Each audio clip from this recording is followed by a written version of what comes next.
इतिहास क्या है कि जो पुरानी चीजें हैं, पुरानी घटनाएं, ऐसी घटनाएं जिनका हमारे मानव जीवन पर और हमारे समाज पर प्रभाव पड़ा है। समझ गए? जैसे आपने कल कपड़े पहने तो उसका कोई फर्क पड़ा हमारे जीवन पे? परसों क्या खाया उसका कुछ फर्क पड़ा? नहीं पड़ा। लेकिन कोरोना जो आया था, कोरोना का हमारे जीवन पर फर्क पड़ा था। पड़ा।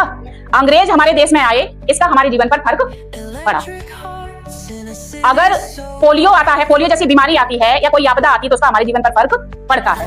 तो ऐसी कोई भी घटना पुराने समय की जिनका हमारे जीवन पर फर्क पड़ता है, हमारे समाज पर फर्क पड़ता है, वो इतिहास में गिनी जाती है। ठीक है? अब इतिहास मतलब पुराना जो समय था, तो जो पुराने समय को 3 भागों में बांटा गया है। कितने भागों में बांटा गया है? 3 भागों में बांटा गया है। इसमें पहला है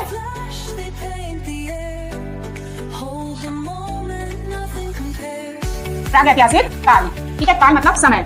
ये वो समय था जिस समय पर हमारे पास कोई भी लिखित प्रमाण नहीं है, कोई ऐसी चीज नहीं है जिससे हम इनके बारे में पता करें। जब लिखित हमारे पास नहीं है तो हमें इसका पता कैसे चलता है? जब कहीं खुदाई होती है तो खुदाई में उस समय के बर्तन मिलते हैं, ठीक है, रुपए मिलते हैं, जो उनके यूज की चीजें हैं। कुल मिला के घर में हम जो भी सामान यूज करते हैं, ऐसे ही वो लोग भी यूज करते होंगे, तो उनकी यूज की हुई जो चीजें हमें मिलती हैं, वो उन्हीं से हमें उसकी उस समय की जानकारी होती है। सपोज करो कहीं खुदाई हुई और 1 रुपया मिला, रुपए पे हो सकता है अक्सर कर क्या करते हैं कि जिसके समय का रुपया होता है वो अपनी कोई फोटो छाप दी या उस पर कुछ निशान बना दिया। तो जो उस तरह की चीजें थे उन्हीं से हमें जानकारी मिलती है। और ऐसी खुदाई आए दिन कहीं ना कहीं होती रहती है, जो क्या कहना चाहिए, जो होते हैं पुरातत्ववेत्ता, उनके द्वारा की जाती है। हमारे यहाँ एक आलमगीर पड़ता है, आलमगीरपुर, आप लोगों ने शायद सुना हो, एक गांव है आलमगीरपुर, इधर रोहटा में पड़ता है। वहां पे भी अब से कई साल पहले खुदाई हुई थी और वो भी हमारा पुरातात्विक स्थल है। ठीक है? तो इसका कोई लिखित प्रमाण नहीं है। सबसे पहली बात किसी को ध्यान रखना है कि लिखित प्रमाण नहीं है। ठीक है? अगर कुछ मिला भी है तो उसे हम पढ़ नहीं पाए हैं। ठीक है? अब आता है आद्य ऐतिहासिक काल।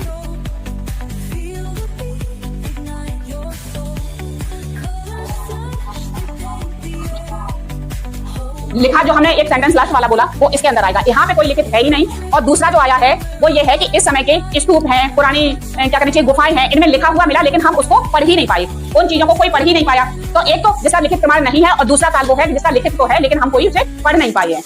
वो हमारा हो गया आद्य ऐतिहासिक काल। और तीसरा आएगा ऐतिहासिक काल।